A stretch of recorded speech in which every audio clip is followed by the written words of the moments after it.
ప్రజా ప్రయోజనాలే అభివృద్ధి అజెండా. పార్లమెంటులో రాష్ట్ర అంశాలు ప్రస్తావించండి అంటూ ఎంపీలకు దిశానిర్దేశం చేశారు ముఖ్యమంత్రి నారా చంద్రబాబు నాయుడు. అత్యధిక యువ పార్లమెంటేరియన్లు కలిగిన పార్టీ తెలుగుదేశం పార్టీ. ఈ యువశక్తి పార్లమెంట్ వేదికగా రాష్ట్ర సమస్యలను స్పష్టంగా వినిపించాల్సిన అవసరం ఉందని టీడీపీ జాతీయ అధ్యక్షులు ముఖ్యమంత్రి శ్రీ నారా చంద్రబాబు నాయుడు గారు దిశానిర్దేశం చేశారు. ప్రజలకు సేవ చేయడమే టీడీపీ ఐడియాలజీగా పేర్కొన్న ముఖ్యమంత్రి రాష్ట్రాభివృద్ధి ప్రజా ప్రయోజనాలే లక్ష్యంగా ఎంపీలంతా సమన్వయంతో కలిసి పనిచేయాలని సూచించారు. క్యాంప్ కార్యాలయంలో టీడీపీ పార్లమెంటరీ పార్టీ సమావేశం నిర్వహించిన ముఖ్యమంత్రి రానున్న పార్లమెంట్ శీతాకాల సమావేశాల్లో ఎంపీలు అనుసరించాల్సిన వ్యూహంపై పలు మార్గదర్శకాలు జారీ చేశారు. మంతా తుఫాన్ నష్టపరిహారం త్వరగా రాష్ట్రానికి అందేలా చూడాలని చెప్పారు. కృష్ణా గోదావరి జలాల్లో రాష్ట్ర వాటా, గోదావరి ట్రిబ్యునల్, సాగునీటి ప్రాజెక్టుల అనుమతులపై కేంద్రాన్ని ఒప్పించేలా పార్లమెంట్ లో రాష్ట్ర గొంతుకను వినిపించాలని ఎంపీలకు సూచించారు. వంశధార, గోదావరి, నల్లమల సాగర్ అనుసంధానం, వెలిగొండ, ఉత్తరాంధ్ర జల ప్రాజెక్టులు ఇవన్నీ రాష్ట్ర భవిష్యత్తు నిర్ణయిస్తాయని, నీటి భద్రతే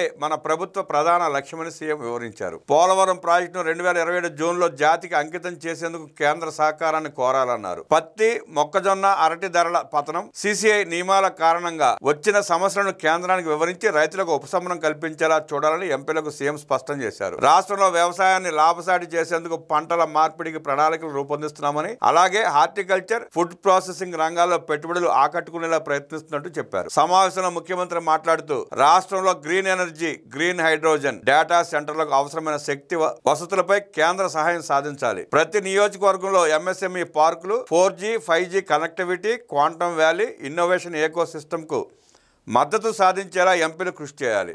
Visakhapatnam, Vijayawada metro rail, Visakha, Tirupati, Amaravati economic regions, Bhogapuram airport, Visakha railway zone, Vizag steel వంటి అంశాలపై కేంద్రంతో చురుకైన చర్చలు జరపాలి.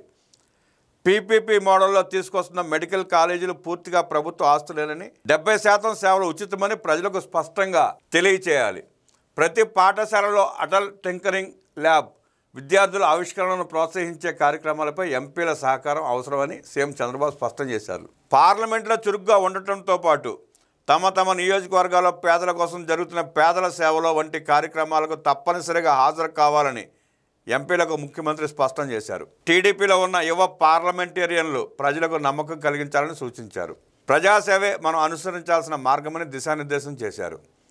రాష్ట్రాభివృద్ధి, రైతుల సంక్షేమం, నీటి భద్రత, టెక్నాలజీ పురోగతి, పారిశ్రామిక పెట్టుబడులు ఈ అంశాలన్నింటినీ పార్లమెంట్లో ప్రస్తావించి రాష్ట్రానికి వీలున్నంతలో ఎక్కువ ప్రయోజనం చేకూర్చడమే అజెండాగా పెట్టుకోవాలన్నారు. పార్టీ కార్యక్రమాల్లో ఎంపీలు క్రియాశీలకంగా ఉండాలని సీఎం తేల్చి చెప్పారు.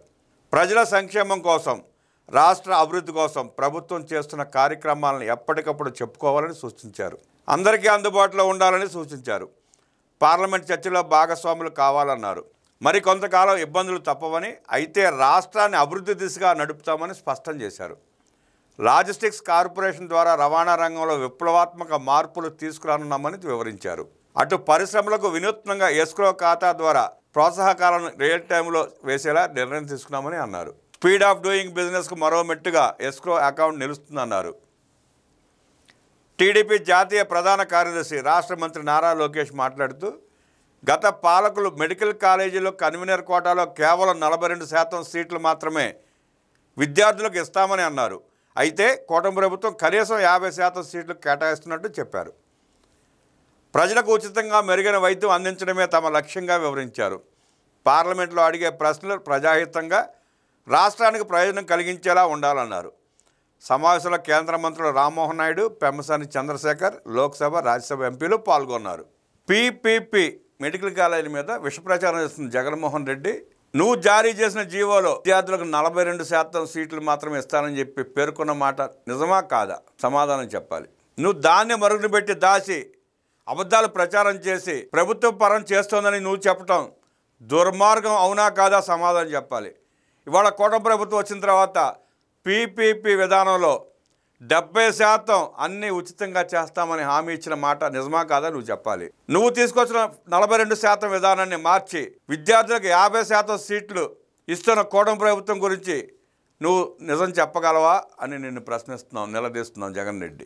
నువ్వు నాశనం చేసిన వ్యవస్థలన్నింటినీ తిరిగి గాడిన పెడుతూ ప్రక్షాళన చేస్తూ రాష్ట్రానికి, రాష్ట్ర ప్రజలకి, రాష్ట్ర విద్యార్థులకి ఉపయోగకరంగా పాలసీలను మార్చి జీవోలు తీసుకొచ్చి పీపీపీ విధానంలో అయితే ప్రజలకు మెరుగైన వైద్య సేవలు అందుతాయని, నువ్వు నాశనం చేసిన వ్యవస్థని బాగు చేసి గాడిన పెట్టే ప్రయత్నం చేస్తా నువ్వు, నీ కూలి మంద, నీ పేటీఎం గాళ్ళు, నీ విషపత్రికలు, నీ విషపు ఛానల్స్ చేస్తున్న దుర్మార్గకరమైన దుష్ప్రచారాన్ని ప్రజలు అర్థం చేసుకుని తిప్పికొడుతూ మిమ్మల్ని తరిమి కొడుతున్నా మీకు బుద్ధి, జ్ఞానం, సిగ్గు శరం లేదని మరోసారి మీరు నిరూపించుకుంటున్నారు.